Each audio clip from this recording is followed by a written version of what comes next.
there, Leo. Welcome to your October 2024 and general tarot reading.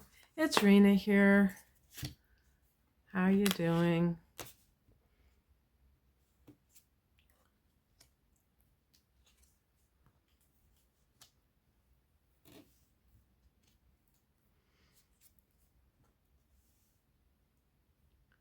Wow, you definitely have some endings going on here.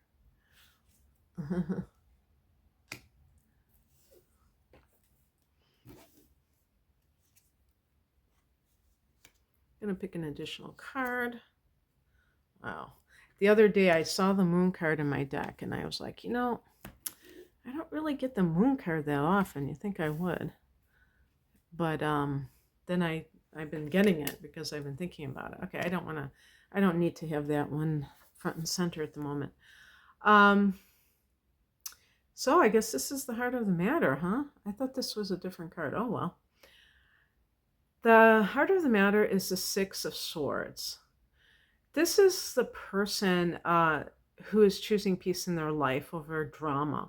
Now, you see those black birds. This deck, the Light Seers Tarot deck, it finally dawned on me that some of the swords cards are depicted with black birds because they have kind of that, I don't like the word negative connotation, but that challenging part of itself that has to do with conflict and just things that are coming up that are of the more challenging variety in life. And, Leo is a very dramatic sign. So sometimes you may find yourself, especially if you are in one of these, what I call one-dimensional relationships. Leo is really spicy, is a spicy sign. So you tend to get into these physical relationships. And because you're such a romantic person, you kind of paint them as this grand romance, but they're really not. You might feel that they are, but the other person may not see it that way. And then you find that there's a lot of drama because you're basically incompatible. It's a superficial relationship and it doesn't end well.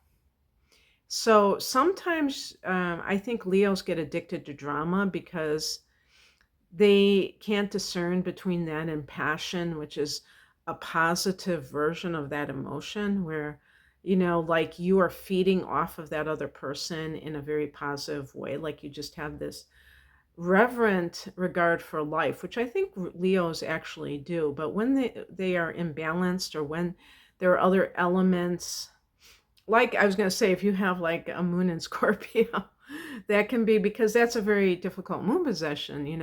A moon in Scorpio, you can have like a little bit more of, I don't want to say the darkness, but definitely the, I don't know how I put it, like seeing the side of life that is unsavory, let's put it like that. And, and rightfully being pissed off, rightfully feeling like life can be really dark sometimes. But the key or the challenge is not to succumb to that and think that that's just how it is to be able to transcend that in a very conscious way, not in a like a denial or like a, I don't like the term toxic positivity because I don't think I think that's an oxymoron. I think that positivity is a good thing, but fake positivity, let's put it that way, because life isn't all fuzzy unicorns. There are some times that we have to experience the shadow side of life, and it's how we come out the other side that really counts. So yeah, so that might be something that you're dealing with. It could actually be relocating, some kind of change. You're actually going to have a new moon in the 4th house, November 1st. So I don't really put much stock in, the timing of these readings when I do them. I feel like maybe they're talking about a few months from now. Who knows? But the bottom line is the theme. That's really what's most important. In the past position, we have the high priestess, and this can be this energy of tuning in to the deeper things in life, to the higher things in life, and not just being this, just tuned into the 3D side of things or the matrix, but tuning into the higher self. Sorry about the trains. I do live by them. And they always say, "Oh yeah, you'll get used to trains." No, I've been living here for over 15 years, and it's like, no, I've never gotten used to it. But it's not a deal breaker. Let's put it that way. Um, so this can be that you have had a spiritual awakening where you're not willing to tolerate nonsense like maybe you used to, which is cool if that happened to you. Like, it's not that you finally decided that you're worth more than that, because I think that a lot of Leos know that, but you might just have other priorities that are more important to you, and so it's not something that you're willing to continue on with. The higher message is the world. This is the last card of the major arcana, so it really does speak of a cycle closing, ending, but a new cycle begins, as is the nature of reality. One door closes, another opens. And if you're focused on the closing door and being a fixed sign, if you're like holding on with dear life to this closure and not seeing the opening, or not trusting that there is an opening that's going to follow it, then I guess you're going to, I don't know, maybe you're going to be someone who doesn't get to experience the new things coming in as quickly as you would have. Because you'll get there. It's part of it's cause and effect. It's going to happen. But it's, we have the eclipses. We have an eclipse in October, in the month of for this reading. And it's in Libra. So for everyone, there could be some kind of a partnership that has a karmic connection to it because the South Node is engaged. So, that could be very bittersweet, because there may be new things. A solar eclipse is powerful new moon, so there could be a new connection coming in for you, but the old also has to die. You have to say goodbye to it, and it could be a very important relationship. Doesn't have to be romantic. I've been kind of like thinking this was romantic, but that's not the case at all. This could be anyone that you have had drama with. And, when I get to this Ace of Swords, it really speaks volumes, because, I've had that experience myself, with a very contentious long-term relationship, not a romantic one. And after many years, and I think of myself as a very perceptive person. I don't call myself a psychic, but I consider myself very perceptive. And yet even I got a bit bamboozled. And I just saw certain things all of a sudden. And it was like everything started to make sense. But it didn't make it easier that it made sense. It actually made it more complicated, because it's like you can still care about someone even if you know that they're not good for you, that they don't have your best interests at heart. Maybe like 10% of the time they do, or 20%, even 30%. But the majority of your encounters with this person are on the negative side, and they try to reinforce your weaknesses. They try to exploit them. Let's put it that way. And because They may be accurate. They may know exactly what you're doing. I think these people are like psychic or something. Just because you're psychic doesn't mean that you're working with the light.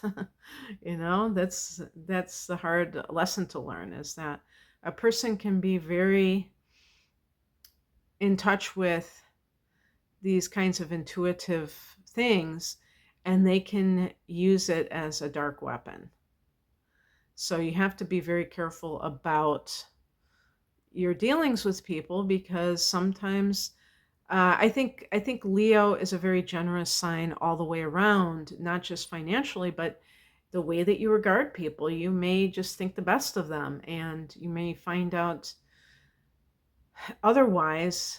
Um, and that is, something that can be very harmful to you. That, if you had allowed yourself to kind of see it very clearly, maybe you were in denial, you would have been able to, protect yourself earlier. What crosses you is the Two of Wands. So there may be a pull on you. Yeah, I do feel that some of you, this may be relocation. And it simply may be that it's time. Okay. The World card is saying you're done with your current location, but you still feel uncomfortable with this choice that maybe is you feel compelled to do. So, um, only you can make a decision that's right for you. And also, I think too, I mean, like in this particular case with the Two of Wands in the challenge position, I think it's almost like the Two of Swords for me, where, twos can be that you have to make a choice, but sometimes it can be a false choice. And you may think that, like for instance, should I stay in this relationship or should I go? That can be a false choice if staying would be a disaster. If staying it would be like very destructive for you.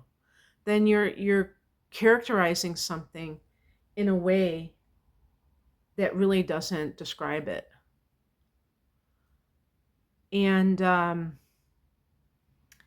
you could be doing so because you want it to be other than what it is.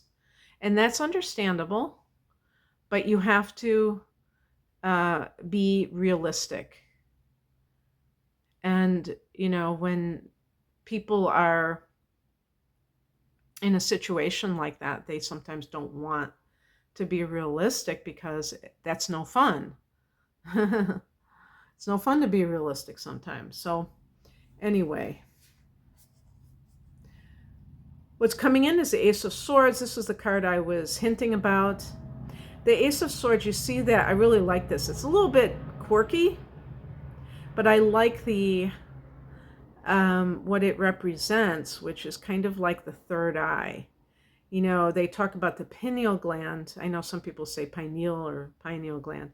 I like saying pineal for some reason, which is supposed to be the third eye region, but it actually can be in the middle of the head, I think, or something like that.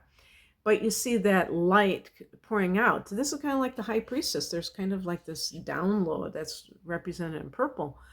And it really is about, seeing things as they truly are. That means that we are not seeing things in a way that is, with rose-colored glasses or anything like that, because that is not helping us when we do things like that. When we see things with rose-colored glasses, that's actually being very disrespectful to yourself, because you might think that you're protecting yourself and all of that, but all you're doing is prolonging the agony and preventing the inevitable from occurring. The inevitable is the fact that you're going to have to face something that is not very pleasant that has to do with a situation in your life. Um, and I would say maybe it's a relationship in your life. And this, so this could be like you're seeing the light. You're seeing the light about this person. You're seeing the light about this situation. So if it's a job, maybe it's time to move on. But I feel like it might be a situation where you actually could even be, well, I'll put it this way. I was going to say where you could be choosing between two careers, but that is in the challenge position.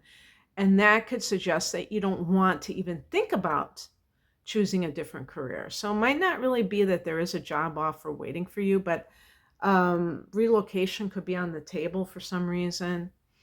But maybe you're in a profession that is not aligned with you anymore, and you're finally realizing this a bit, um, Leo.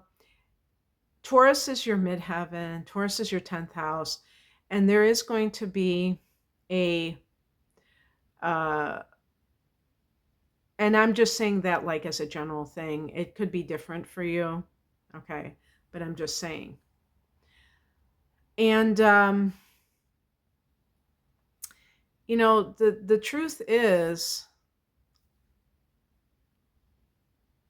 well, I mean, your midheaven would be Taurus. However, whether what I'm saying is going to be true for you or not is a different story. I mean, if this transit that I'm talking about, which is a full moon here, happening on November 15th at 24 degrees of Taurus.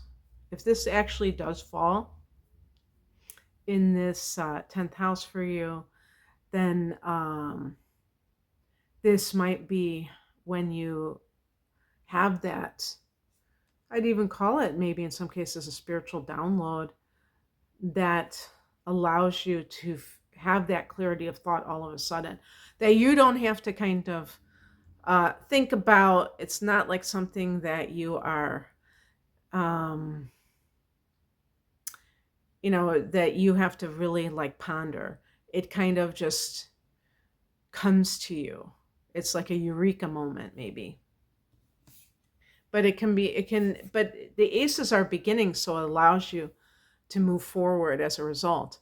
The outcome, I did pick an additional card, is the Five of Pentacles. This can be lack consciousness. And so, given that scenario, let's say that the universe in its infinite wisdom makes it so that you no longer have to work at a certain place. I'm not saying this is going to happen for everybody, but let's just say that that does happen and you were already thinking of going, but you don't like the fact that this happened, and you did not initiate the process. You may be feeling with the Five of Pentacles this kind of sense of lack. Even if you have a lot of money in the bank, I think it's human nature to start to feel like, your nest egg is threatened. If you don't have another backup job, you might be wondering like, what's next for me? And if anything, and who knows, maybe this has already happened and you're going through some of these things already, and you're past the point of the Five of Pentacles because you're just really not sure what you should be doing. That's where the High Priestess comes in. That's where the Moon card that I picked as the clarification card comes in, because it can be talking about tuning into your intuition. Instead of using your intellect to try to figure out what you're supposed to be doing, what comes to you when you spend time alone in stillness? Does anything come to you? If you invest in yourself that way, I think you're going to get a lot of mental clarity, like the Ace of Swords says. And it's, even though it might be not be in the right order, it'll be the actual outcome, is that you get some kind of clarity of thought, and that allows you to move forward and to make certain moves, choices that are the best for you at this time. Sometimes the moon card can feel like, and that, oh yeah, that's right, because I was talking about these, the full moon in Taurus, but actually there's going to be a full moon in Aries on October 17th in the month of this reading. So that one might even be more apropos if this is for your love life, because that'll be in your 5th house of romance. And, oh, I'm sorry, not your, I'm so sorry. I mean, that'll be in your 9th house. And that, I think that, because it's below the 6 of Swords and on top of the 2 of Wands, if that is anything to do with finalizing plans to travel, then that might be when it happens in mid-October. And you may still be kind of like, I'm not sure. You know, the World card really speaks, it's the last card of the major arcana, so it really speaks the end of a cycle. But it also, the World, you know, it can be about travel. The 9th house, where this full moon is falling, is the house of long distance travel. So that could be featured. Also, you know, you have had solar eclipses here. These are activations to this area. So anyway, and there might have been something that you had kind of initiated back in the spring, or, you know, when was that? April period. And now you're reaping the harvest of that. Okay, that's what I have for you, Leo. I hope that this resonated. If you would like a primary, a personal reading, I was going to say I'm primarily an astrologer. I've got my whole spiel down pat, kind of, sort of. Yeah, so I'm primarily an astrologer, and that's why you will hear so many astrological references in my tarot readings. I have a package deal that I've been promoting. It's called my deep dive reading. So it's a special price because you're buying 2 readings at once. And they're full-length readings. They're an hour long, at least, each reading. And the first one is your natal chart interpretation, and the other one are transits through the end of 2025.